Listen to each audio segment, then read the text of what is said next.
Khuzail bin Warqa membagi pasukannya atau membentuk sukunya di luar Mekah untuk menyerang Mekah. Dan setelah tersusun pasukan yang kuat, persiapan untuk menyerang Mekah, beliau pun pergi ke Madinah sendiri, menyampaikan secara khusus berita ini dengan lengkap kepada Nabi SAW. Karena tadi Amr bin Salim hanya menyampaikan garis besarnya, pengkhianatan. Maka datanglah Hudzail mengingatkan tentang semuanya atau menyampaikan informasi lengkapnya. Dari sisi lain, Quraisy juga sudah mulai berkumpul di hari itu, bermusyawarah tentang kejadian pengkhianatan tersebut. Bagaimana nih sekarang? Terlanjur terjadi, sebagian mereka mendukung. Salah satu yang ikut dalam musyawarah seseorang yang bernama Abdullah bin Sa'ad bin Abi Sarh. Abdullah bin Sa'ad bin Abi Sarh, ini ikut dengan Quraisy. Siapa orang ini? Orang ini nanti teman-teman sekalian kita akan temukan salah satu dari 10 orang yang wajib dibunuh pada saat Nabi SAW masuk ke dalam kota Mekah nanti. Orang ini pernah masuk Islam, tapi dia pura-pura masuk Islam. Diutus oleh Quraisy khusus untuk menjadi orang munafik. Dia ke Madinah, iklankan Islamnya karena dia orangnya memiliki bahasa yang bagus dan dia ahli menulis. Maka oleh Nabi SAW ditunjuk sebagai penulis wahyu. Dia menulis wahyu, wahyu turun dia tulis, gitu kan. Dia kemudian juga beberapa orang sahabat-sahabat Nabi yang lain yang memang ahli tulis dari Mekah disuruh menulis. Di antaranya Abdullah bin Abi Sarh, Abdullah bin Sa'ad. Abdullah bin Sa'ad ini teman-teman sekalian, setelah dia dipercaya oleh Nabi SAW, dia tulis banyak ayat-ayat Al-Quran. Setelah sudah mapan, dianggap dia adalah salah satu sahabat yang dimuliakan, maka dia pulang ke Mekah, lalu dia iklankan kalau dia murtad untuk memukul ya, kejiwaan, keimanan muslimin. Lalu dia mengatakan bahwasanya dulu saya waktu di Madinah menulis wahyu, saya sudah mengarang-arang dan menambah-nambah Al-Quran. Itu semua banyak tidak benar karena saya yang tulis. Maka Nabi SAW menenangkan muslimin, dan tentu karena Nabi SAW seorang Nabi, maka muslimin percaya. Maka Nabi SAW mengatakan, demi Allah ia telah dusta, karena ia pada saat itu tidak memalsukan tulisan Al-Quran sama sekali. Allah telah menjaga. Dia betul-betul murni tulis apa adanya, kemudian dia murtad. Abdullah ini berkata kepada Quraisy, akulah orang yang paling mengenal Muhammad dari kalian semua. Aku kan jadi sahabatnya, sekian tahun tinggal bersamanya. Ketahuilah, kalau Muhammad tidak akan memerangi kalian sampai ia menawarkan kepada kalian 3 hal. Itu peraturan dalam agamanya dia, harus seperti itu. Terutama kalau terjadi pengkhianatan seperti ini. Maka Quraisy berkata, apa itu wahai Abdullah? Apa 3 hal itu? Abdullah berkata, kalau yang pertama, ia pasti akan menawarkan kepada kalian untuk membayar dia atau denda korban suku Khuza'ah tadi yang 23 orang, dan masalah akan selesai. Bayar aja. Berapa dianya satu orang kali 23, bayarin. Quraisy menjawab, demi Allah, Khuza'ah tidak akan membiarkan harta kita kecuali akan menghabiskannya, maka kami tidak akan menerima poin itu. Karena nanti dalam peraturan pada saat itu atau sampai sekarang pun teman-teman sekalian, dia ini kalau ada orang membunuh orang lain, maka keluarganya orang yang dibunuh punya hak untuk menentukan dia. Misal dia minta, bayarlah kepada kami 100 juta, maka kami bebasin, tidak ada hukum. Misal contoh, itu namanya dia. Dan biasanya ini yang menentukan keluarga mayit.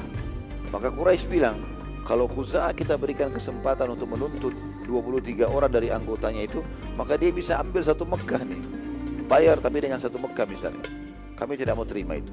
Apa poin kedua hai Abdullah? Tanya orang-orang Quraisy. Abdullah menjawab, kalian akan diminta membiarkan suku Bakar dihukum oleh Muhammad tanpa kalian campuri, karena mereka yang telah berkhianat. Maka Quraisy menjawab lagi, demi Allah, bila kita tidak membela sekutu kita, maka setelah hari ini tidak akan lagi ada orang yang mau bersekutu dengan kita, walaupun mereka berkhianat. Tetap kita bela. Ini prinsip orang kafir. Kalau kaum muslimin tidak mungkin. Orang berkhianat ya berkhianat, gitu kan. Tapi ada konsep taubat, kalau dia sudah bertaubat itu beda, ya. Maka kata Quraisy, apa yang ketiga? Kata Abdullah, pedang, perang. Gak ada lagi. Kalau kalian nolak bayar dia, kalian nolak juga membiarkan Bakar dihukum oleh Muhammad. Tentu kita mengatakan sallallahu alaihi wasallam, ini bahasanya Abdullah pada saat itu. maka tentu dia akan memerangi kalian. Abdullah pada saat mengatakan perang, maka mereka pun orang-orang Quraisy pada saat itu bingung, gak ada pilihan lain. Berarti kita harus perang sekarang masalahnya. Dan waktu itu kebetulan kondisi Mekah berbeda sekali dengan kondisi pada saat persiapan perang Uhud dan sekarang perang Uhud. Karena kebanyakan waktu itu mayoritas penduduk Mekah dari toko-tokonya sedang keluar berdagang ke negeri Syam. Kemudian juga mereka tidak punya persiapan untuk perang. Sementara Nabi SAW ini keutamaan ya, semestinya terjadi pada pemerintahan Muslim, selalu punya persiapan. Ayat Al-Quran yang berbunyi A'udzubillahi minasyaitonir rajim, wa lahum mastata'tum min quwwah, persiapkanlah dari kekuatan yang kalian miliki ya, untuk punya persiapan kapan dibutuhkan siap. Maka itu menjadi prinsip dasar. Maka di Madinah setiap saat kalau Nabi mengatakan jihad, kumpul tiba-tiba. Sebelum nanti kita lihat dalam satu kali ucapan panggilan jihad saja 7.500 pasukan sudah terkumpul di depan masjid Nabi alaihissalam. Jadi beda dengan orang kafir, harus dirayu dulu, ditawarkan apa, negosiasi dulu, butuh waktu yang lama. Karena ini masalahnya mati, dan mereka tidak tahu mati itu punya surga, dan beda dengan kaum muslimin umumnya. Maka pada saat itu Abu Sufyan berkata, aku punya pendapat, kita utus saja seseorang ke Madinah untuk menemui Muhammad dan memperbaharui akad agar permasalahan selesai sebelum informasi tiba ke Muhammad. Mereka tidak tahu ini kalau Amr bin Salim sudah tiba, dan Nabi SAW sudah tahu permasalahan. Seseorang berkata, apakah kita memberitahukan Muhammad sebelum Khuza'ah mendatanginya? Dan apakah kita akan mengatakan kalau telah terjadi pengkhianatan di Mekah, lalu kemudian kita mau perbaharui akad supaya tidak ada peperangan? Kata Abu Sufyan, kita katakan iya, perbaharui akad, tapi tidak usah diceritakan kalau Bakar berkhianat. Maka serentak orang Quraisy mengatakan, kalau begitu berangkatlah wahai Abu Sufyan ke Madinah, engkau yang mewakili kami. Dalam buku-buku sirah disebutkan Abu Sufyan pun berangkat waktu itu ke Madinah dengan beberapa orang yang mengawalnya, sampai ia memasuki pintu gerbang Madinah dan ia menemui Huzail bin Warqa dan beberapa suku Khuza'ah baru keluar dari Mekah, dari Madinah. Lalu Abu Sufyan tanya, apa yang membuat kalian berada di Madinah? Kata Huzail, kami hanya datang berkunjung. Abu Sufyan bertanya, apakah kalian memiliki kurma dari Madinah yang kalian makan juga untuk unta-unta kalian? Ada bukti nggak kalau kalian dari Madinah? Kalau cuma jalan-jalan biasanya bawa oleh-oleh, ada kurmahnya. Dan yang paling banyak dibawa dari Madinah kurma dari dulu sampai sekarang ini. Maka kata Huzail, nggak ada. Abu Sufyan sudah paham di situ. Kalau orang datang menyampaikan informasi perang, nggak ada waktu makan-makan ya. Itu kejelian mereka dalam memahami pada saat itu, karena tidak ada media kayak kita sekarang untuk komunikasi, untuk mengetahui hal-hal kecuali dengan cara seperti itu. Maka akhirnya Huzail pun tidak mempedulikan Abu Sufyan dan dia kembali ke Mekah. Karena Nabi SAW suruh kepada Huzail mengeluarkan kembali, temani suku, tunggu sampai instruksiku datang. Pulanglah Huzail ke Mekah, Abu Sufyan masuk ke Madinah.